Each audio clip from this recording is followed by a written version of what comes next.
Good morning students.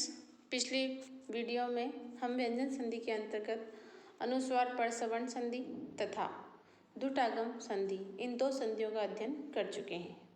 आज उसी श्रृंखला को आगे बढ़ाते हुए हम इस वीडियो के अंतर्गत तुकागम संधि फर्स्ट का अध्ययन करेंगे। इस संधि का नाम है तुक आगम संधि, अर्थात यहाँ पर तुक का आगम हुआ है, इसीलिए इस संधि का नामकरण तुकागम संधि किया गया है। जैसा कि हम पिछले वीडियोस में चर्चा कर चुके हैं कि हम किस कारण से इन संधियों को नाम देते हैं। जैसे आदेश होते हैं उसी प्रकार हम इन्हें नामकरण दे देते हैं।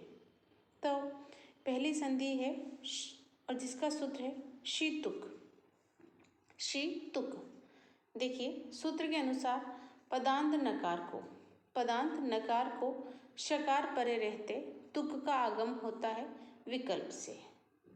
पुनः इस सूत्र के अर्थ को समझिए कि पदांत नकार को शकार परे रहते तुक का आगम होता है विकल्प से, अर्थात संधि में के पद में यदि न है और पीछे के शब्द में यदि श तालव्य श है तो दोनों के मध्य में तुक का आगम होगा, परंतु ये कार्य वही विकल्प से होगा। एक पक्ष में तुक का आगम होगा और दूसरे पक्ष में तुक का आगम नहीं होगा।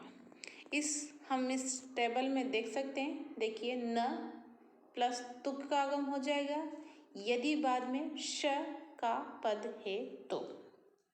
अब हम इसे उदाहरण के माध्यम से देखते हैं। देखिए सन प्लस शंभु, इस स्थिति में यहाँ पर न है, पदांत न है और पीछे के पद में श है, शंभु का श, तो दोनों के मध्य में इस सूत्र से तुक का आगम होगा।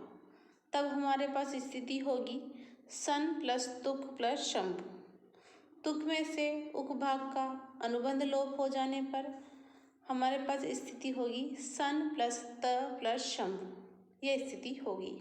और जहाँ पर तुक का आगम नहीं हुआ वहाँ पर सन प्लस शंभु ऐसी स्थिति रहेगी। अब इस स्थिति में सन प्लस त प्लस शंभु, इस स्थिति में षष्ठ्यो अटि इस सूत्र ने कार्य किया। षष्ठ्यो अटि सूत्र कहता है कि पदांत झ से परे श को छ आदेश हो जाता है यदि अट परे हो तो यहाँ पर शंभु के श को छ आदेश हो गया क्योंकि उससे पहले पदांत ज है और बाद में अट मतलब अ, शंभु का श का अ है, अर्थात श को छ आदेश हो जाएगा। तब सन प्लस त प्लस शंभु यह स्थिति होगी। सन प्लस त प्लस शंभु, इस स्थिति में स्तोश्चुनाश्चु इस सूत्र ने कार्य किया। स्तोश्चुनाश्चु सूत्र वही त के स्थान पर च आदेश करेगा क्योंकि पीछे च वर्ग है, तो त के स्थान पर क्या आदेश हुआ च, तो स न प्लस च प्लस शंभु। इस स्थिति में पुनः च वर्ग होने पर न के स्थान पर भी अर्थात त वर्ग न के स्थान पर भी च वर्ग य आदेश होगा। तब स्थिति होगी स य प्लस च प्लस शंभु, अर्थात ये दोनों ही कार्य न को य करने का और त को च करने का कार्य स्तोश्चुनाश्चु सूत्र ने किया है। तब यहाँ पर रूप बनेगा स य च शंभु, और जहाँ पर केवल तुक का आगम नहीं हुआ है सन प्लस शंभु ये स्थिति है, यहाँ पर स्तोश्चुनाश्चु सूत्र ने एक बार कार्य किया है क्योंकि पीछे श है, श और च वर्ग है, तो न के स्थान पे य होगा, तब स य प्लस शंभु ऐसी स्थिति होगी और मिलाएंगे तब स शंभु यह रूप बनेगा। तो इस सूत्र से भी दो रूप बनेंगे, एक स शंभु एक स शंभु। एक बार पुनः देख लेते हैं। ये थोड़ा सा हमें टिपिकल लगता है, लेकिन हम पुरानी पढ़ चुकी संधियों को याद करते हुए ध्यान में रखें तो ये हमें सरलता से समझ में आ जाएगा। देखिए पुनः सन प्लस शंभु, इस स्थिति में न से परे श है इसलिए तुक का आगम होगा, तो सन प्लस तुक प्लस शंभु यह स्थिति हुई। उक भाग का लोप अर्थात अनुबंध लोप होने पर त शेष रहेगा, तब सन प्लस त प्लस शंभु यह स्थिति होगी। इस स्थिति में षष्ठ्यो अटि सूत्र से श के स्थान पे छ होगा, तब स न प्लस त प्लस शंभु यह स्थिति होगी। और पुनः यहाँ पर न और त, इन दोनों त वर्ग के स्थान पर च वर्ग होने पर न के स्थान पे य हुआ और त के स्थान पे च हुआ, तब स य च छम्बु यह स्थिति होगी। और जहाँ पर तुक का आगम नहीं हुआ वहाँ पर केवल स्तोष्टनाष्ट सूत्र ने अपना कार्य किया।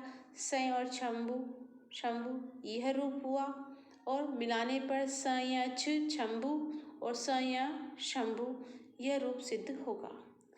थोड़ा सा कठिन जरूर है, परंतु हम ध्यान दें तो देखिए जहाँ पर श वाला रूप है और उससे पहले यह है तो वो जहाँ पर आगम नहीं हुआ वह रूप है, और जहाँ पर छ वाला है और उससे पहले य और च है, य और च है, वहाँ पर तुक के आगम वाला रूप बना।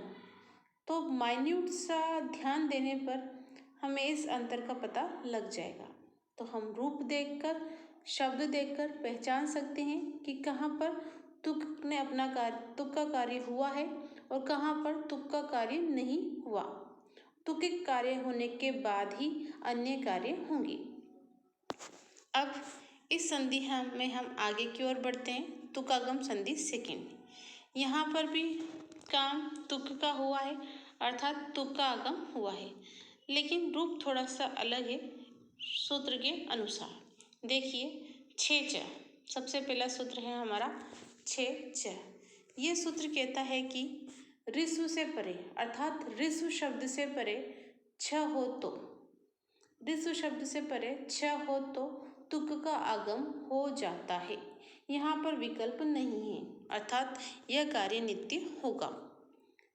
छे च सूत्र कहता है कि ऋस्व से परे छ को तुक का आगम हो जाता है। यदि ऋस्व शब्द के बाद में छ हो तो वहाँ पर दोनों के मध्य में तुक का आगम होगा।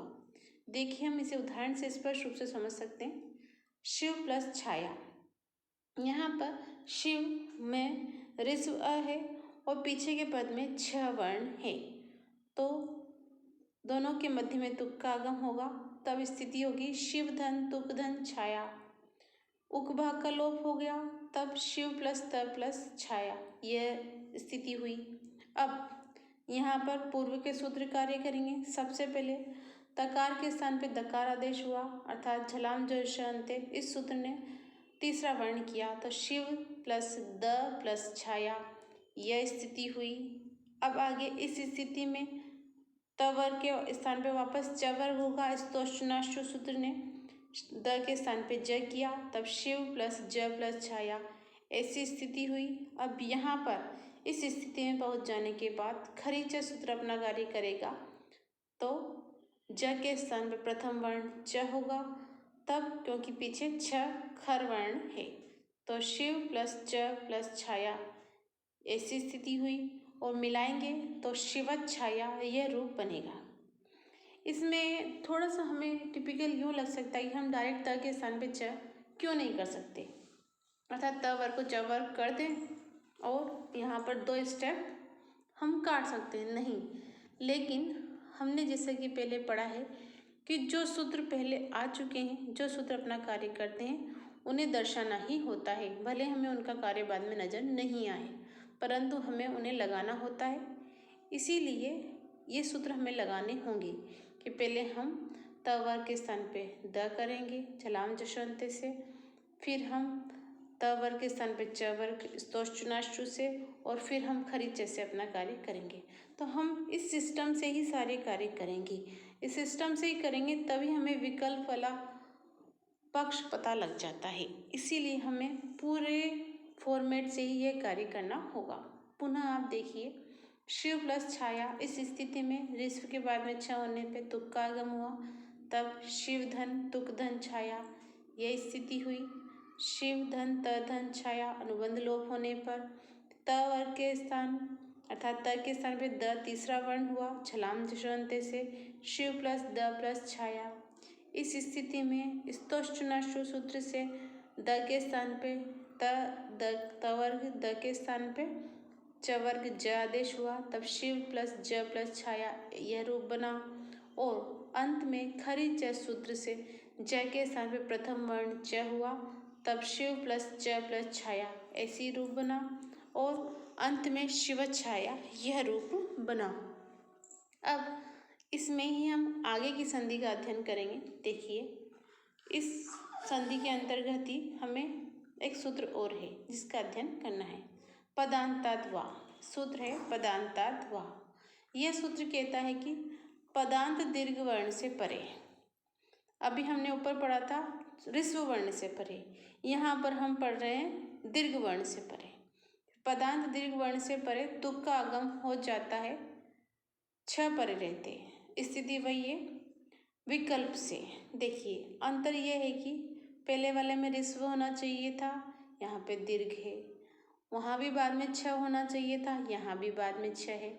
लेकिन पहले वाले सूत्र ने नित्य कार्य किया है, अर्थात वहाँ पे विकल्प पक्ष नहीं है, और यहाँ पर कार्य किससे होगा? विकल्प से।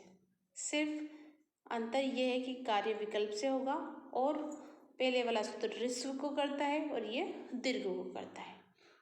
पुनः देखिए आप, पदांताद वा पदांत दीर्घ वर्ण से परे तुक का आगम होता है छ परे रहते विकल्प से। उदाहरण से देखते हैं, लक्ष्मी प्लस छाया।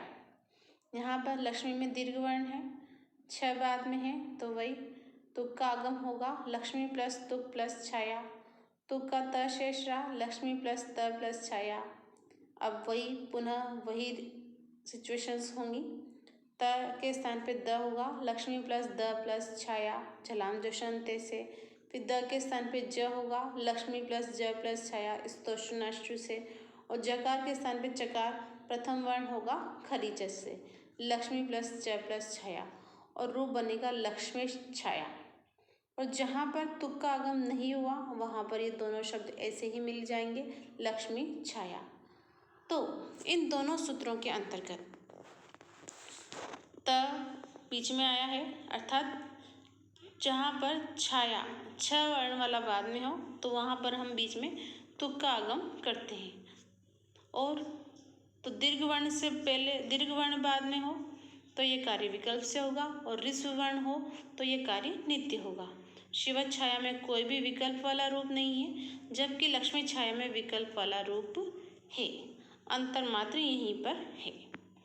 तो यह तुकागम संधि हमारी पूर्ण होती है। इस प्रकार हम इसके अंतर्गत धुटागम संधि और तुकागम संधि इन दो संधियों का अध्ययन कर चुके हैं। अब हम थोड़ी सी जो अगली संधि है वो थोड़ी सी कठिन नहीं है, सरल ही है, पर उसका अध्ययन हम नेक्स्ट वीडियो में करेंगे। तब तक के लिए इत्यलं धन्यवाद। शुभास्ते पंथाना संतु।